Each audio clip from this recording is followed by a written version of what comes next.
And now we have the privilege of hearing from two of our graduates. And Christopher Woods, Master of Science, Management and Leadership from Indianapolis, Indiana.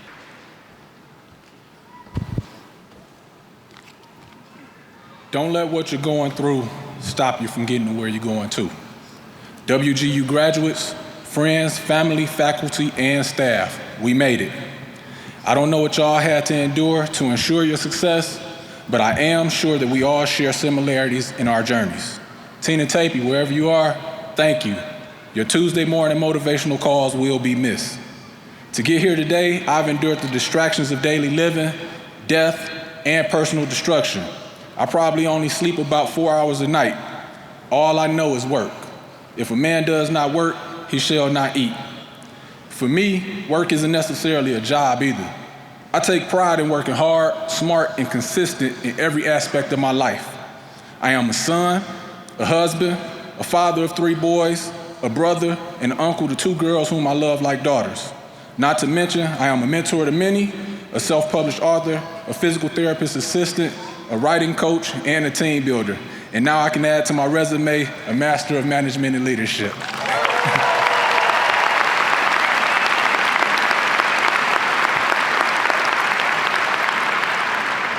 But this degree didn't come easy.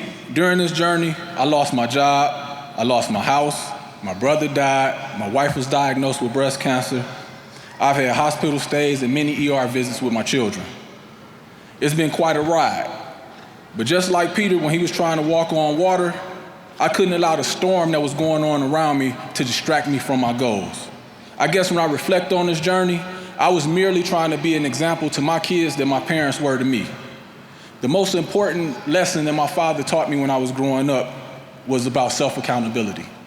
And I was probably about 9 years old. It was a cold, snowy Saturday morning in mid-December, and I can remember running home from Biddy basketball just crying, just in a furious rage. And I knew my father, I knew he would be home Saturday morning to comfort me and help rebuild my ego just because things didn't go well. And after running about 2 blocks home, I finally made it. And I slammed the door as hard as I could. And I began to pace back and forth and cry and make gestures, but my dad, he still didn't show his face. So for added effect, I slammed the door again. This time I got my father's attention. "Son, what's wrong?" My dad yelled out to me, and I shouted back, "I ain't never going back. My teammates don't pass me the ball, my coach don't like me, and he barely puts me in the game." At this time, my father's face, it went from a look of concern to one of confusion and disbelief. As his facial expressions changed, so did mine. He then covered his face. He began pointing at me and laughing. He was saying, "He's crying about basketball. He's crying about basketball." Now, at this point, I'm completely thrown off.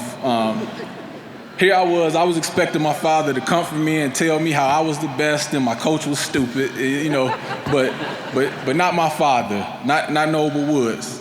What happened next changed my life forever. My father yelled with everything in his body, "Take off your coat. Now pull your pants legs up."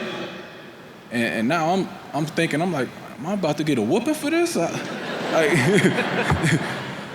But instead, my father began to look me up and down, and he just started yelling, "Let me see your elbows. Let me see your knees. I don't see any scrapes. Where are the bruises? How many loose balls did you dive for? How many rebounds did you go after? How many steals did you get?" At this point, it got real. I guess realer than it already was, but my father got down on one knee, and he grabbed me by my collar, and he got forehead to forehead. And he told me, with everything in his might, as long as you live, don't you ever care, cry, or complain about what somebody didn't do for you. If you want something bad enough, you gotta work as hard as you can and go get it yourself. And as he stood up,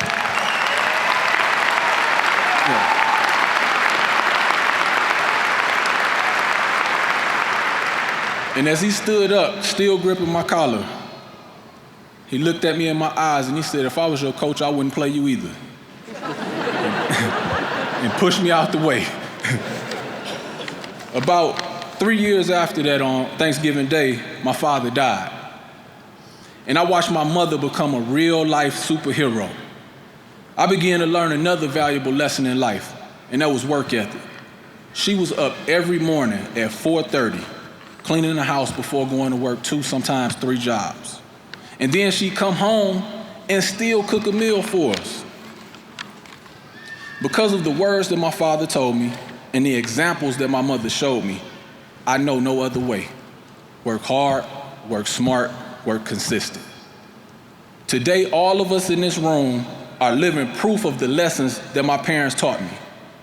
When you set a goal and have the dedication, determination, and discipline to achieve, you will succeed. Obstacles cannot stop you. Problems cannot stop you. Most of all, other people cannot stop you. The only one who can stop you is you. You have the power to be as great as you want to be. Believe in yourself. And remember, success is waiting on you. WGU, let's go.